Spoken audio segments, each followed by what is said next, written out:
नमस्कार। अक्सर हम सब सोचते हैं कि आत्मविश्वास आखिर आता कहाँ से है। क्या ये बाहरी ताकत, पद या पैसे से आता है, या फिर इसकी जड़ें कहीं ज्यादा गहरी हैं? आज हम इसी सवाल का जवाब एक बहुत ही पुरानी लेकिन आज भी उतनी ही सच्ची कहानी के जरिए खोजेंगे। ये कहानी है दुर्योधन की, और उस चिंता की जो महाभारत का युद्ध शुरू होने से ठीक पहले उसे अंदर से खाए जा रही थी। चलिए जरा कल्पना करते हैं। कुरुक्षेत्र का वो विशाल मैदान युद्ध के लिए पूरी तरह तैयार है। सूरज की किरणें हजारों रथों पर सजे सोने के आभूषणों पर पड़कर चमक रही हैं, और हवा में एक अजीब सा सन्नाटा है, एक तनाव है, और साथ ही साथ एक जुनून भी। तो हमारी कहानी की शुरुआत होती है इसी मैदान से, कुरुक्षेत्र के युद्ध क्षेत्र से। दोनों तरफ की सेनाओं ने युद्ध के शंख फूंक दिए हैं। हवा में धनुष की टंकार और सैनिकों के नारों की गूंज है। मतलब इतिहास के सबसे बड़े युद्ध की जमीन अब पूरी तरह तैयार हो चुकी है। अच्छा, अब एक सवाल उठता है कि ये सारी घटना हम तक पहुंच कैसे रही है। ये कहानी हमें सुना रहे हैं संजय, जो नेत्रहीन राजा धृतराष्ट्र के सारथी हैं। संजय के पास एक खास शक्ति है, दिव्य दृष्टि। इससे वो महल में बैठे बैठे ही कुरुक्षेत्र में होने वाला हर एक पल बिल्कुल साफ साफ देख सकते हैं और राजा को सुना सकते हैं। और इसी विशाल युद्ध क्षेत्र के बीच लाखों सैनिकों की भीड़ में हमारी कहानी का फोकस एक इंसान पर आकर टिक जाता है, कौरवों के राजकुमार दुर्योधन पर। संजय बताते हैं, हे राजन, पांडवों की सेना को युद्ध के लिए सजा हुआ देखकर राजकुमार दुर्योधन का दिल एक पल के लिए चिंता और डर से भर गया। अब सोचिए जरा, जिसकी सेना पांडवों से कहीं ज्यादा बड़ी थी, जो इस युद्ध का मुख्य कारण था, उसे आखिर डर क्यों लगा? दुर्योधन ने जब सामने देखा तो उसे सिर्फ सैनिक नहीं दिखे, उसकी नजरों के सामने थे अर्जुन और भीम जैसे महापराक्रमी योद्धा। उसने देखा धृष्टद्युम्न, अभिमन्यु, विराट और शिखंडी जैसे महारथियों को, जो सब के सब एक अजीब से दृढ़ निश्चय के साथ अपनी जगह पर खड़े थे। लेकिन दुर्योधन का डर सिर्फ इन योद्धाओं की ताकत देखकर नहीं था।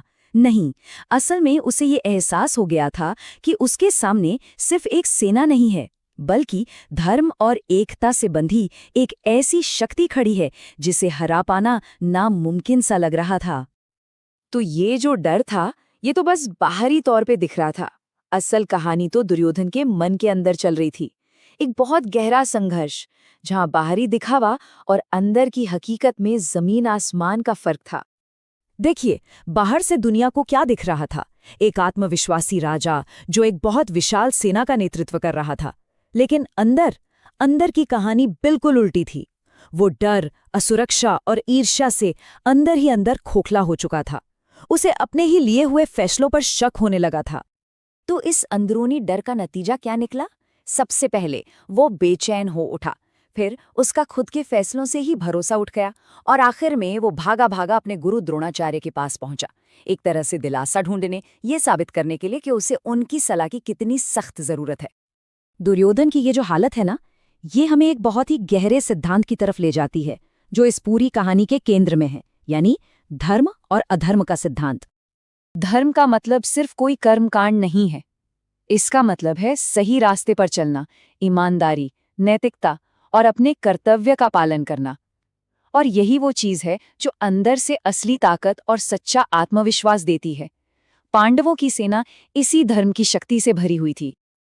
और इसके ठीक उलट है अधर्म, यानी नैतिकता और सिद्धांतों के खिलाफ का रास्ता।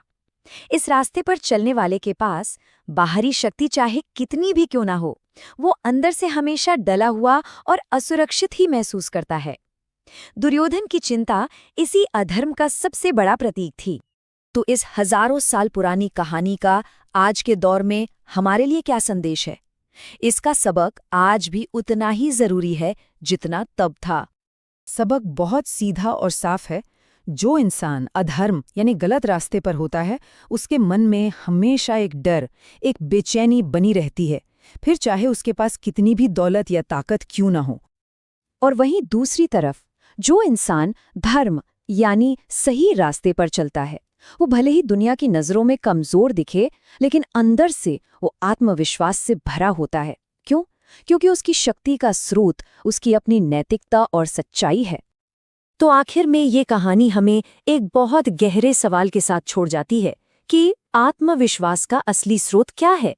बाहरी ताकत और दिखावा, या फिर मन की सच्चाई और सही रास्ते पर चलने का वो सुकून भरा साहस? शायद इसका जवाब हम सबको अपने अंदर ही खोजना है।